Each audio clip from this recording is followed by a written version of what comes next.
Okay, now we got our standard Cat 5 or Cat 6. Actually, this is Cat 6 cable, plenum rated. So I guess it's not standard. Plenum rated Cat 6 cable, which we're going to put a connector on today. I got my handy strippers, my auto strippers. If you have one, they're great. I'm going to do about 2 inches, 2 to 3 inches, which is about a finger's length.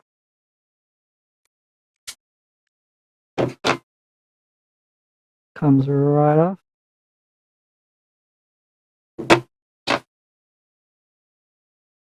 Now we're going to separate the insides. You have what they call a pull string, and cut that off flush. I'm going to separate out the 4 pairs, which is 8 wires. And then you got what they call the spline. It's a plastic piece in the center that keeps the 4 pairs separated. I'm going to cut that flush.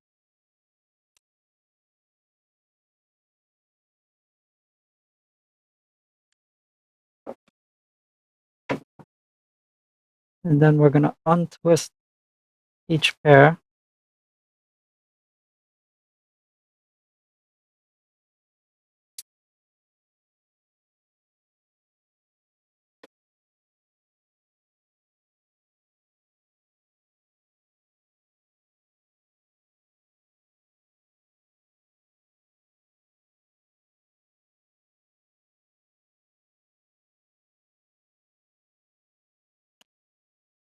Once you got all the pairs untwisted, you're going to straighten out the wire. I just use my fingers. Some people use the tool.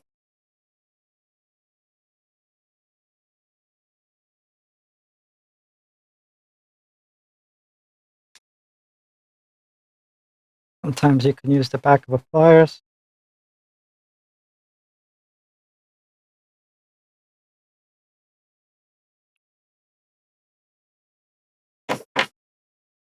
You get them all nice and straight,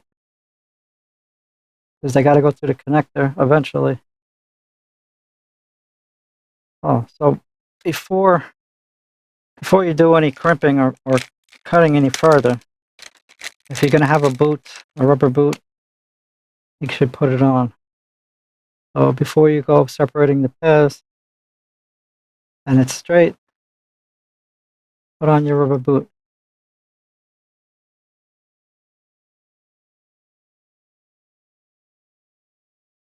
Push it down and out of your way for now, because you will need that later once the connector is on. Can't get it on after the fact, so you need to put it on first. Okay. So looking at our little diagram here, it is first orange, white, and then orange. So we're going to look for orange and orange, white.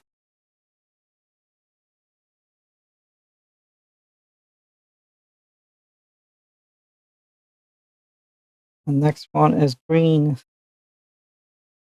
and white. One is green and white, which I have the green there. I'm going to find the green and white.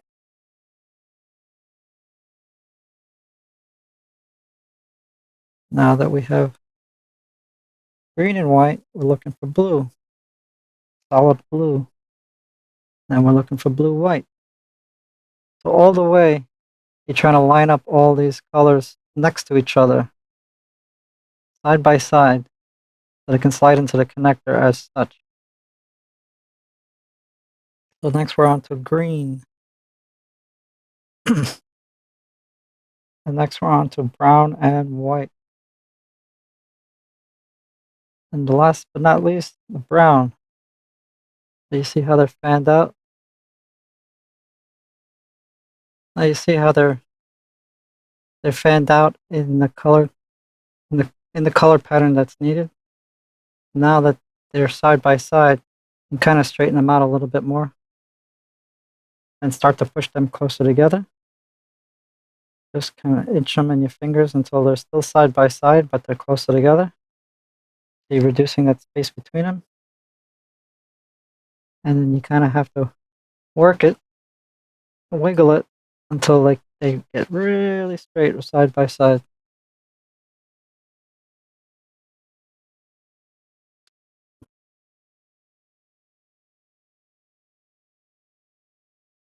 And keep getting them closer to closer together.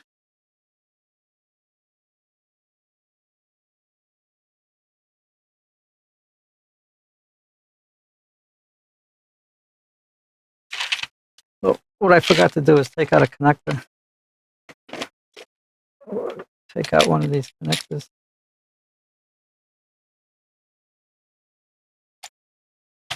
One of these simple 45 RJ45 connectors.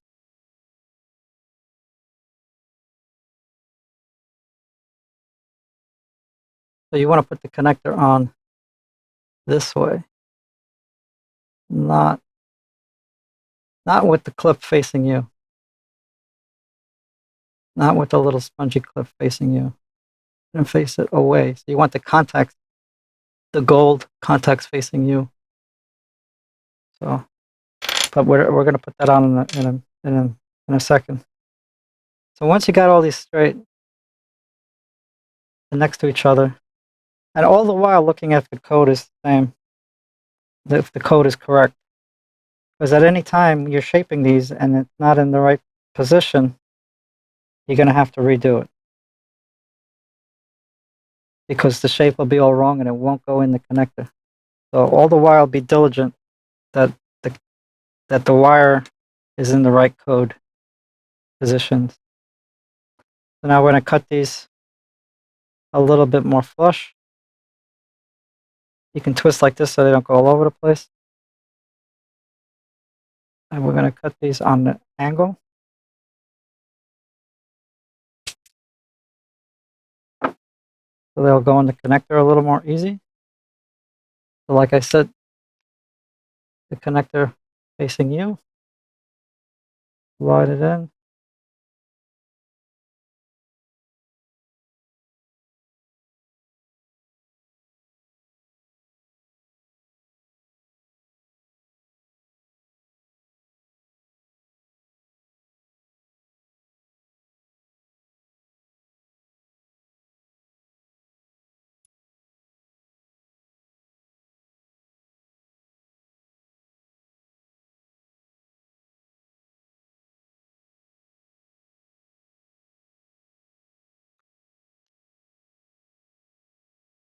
Once they're through, again, check if they're in the right order. So we're starting from the beginning, which is white, orange, then green, white, then blue, white, then green, then brown, white, and then brown. So this is actually correct. You want to push the jacket all the way in. You can see that it's clear. The jacket is past the crimp point, so the jacket will be held within the connector. So once the front is cut and crimped, also the back jacket will be crimped and held in to the connector. So look to see if there's any defects. Again, that the color code is correct. Then you're going to take your crimper, which has a cutting blade on it, which will cut these wires flush.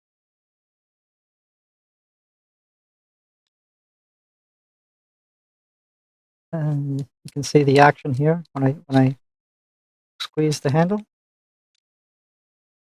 So on the opposite side where the blade is, this is where you will insert the connector, and it has a hole just like a jack would, so you can get it through.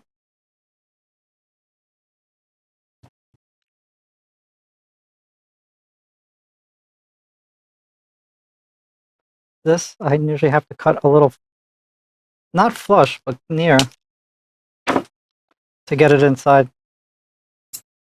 And you'll hear a little snap, just like you would on a regular jack. You see it's holding in there. You see the wires sticking out, they're not flush yet. And as I press, you'll see them get cut. I like to do it like once or twice.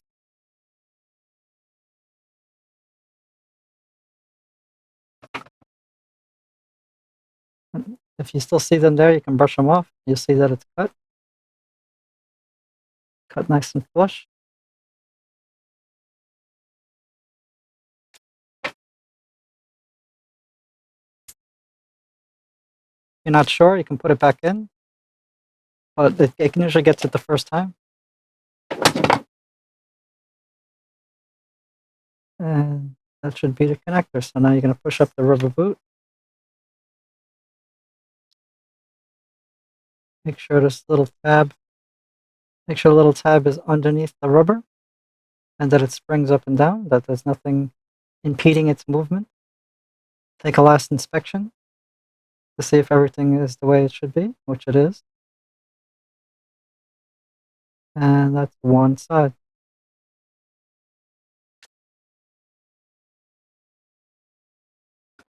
So now we're going to check if the cables are correct with our tester.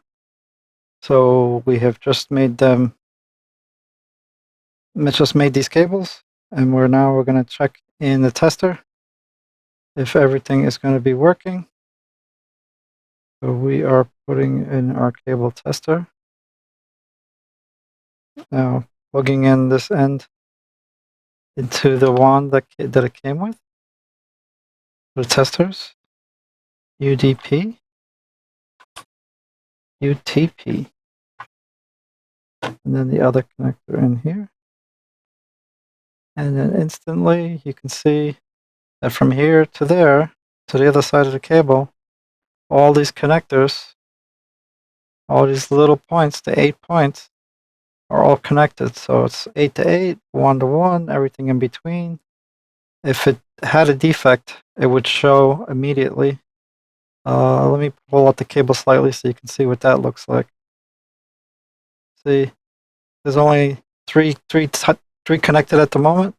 If I keep pushing it in, then it sees them all. So if there was a loose connection, you would know right away. Or if something was out of order, let's say 2 and 5 were reversed, it would show that on the symbol. It would actually show it. So this tester is very important. Whenever you make a cable, you need to test them to make sure that they are working properly. They have cheaper testers than this, but this does a lot more items for me, like camera testing and adjustments. This is my multi-tool for IT work. So thanks for watching and happy cabling. These cables are good.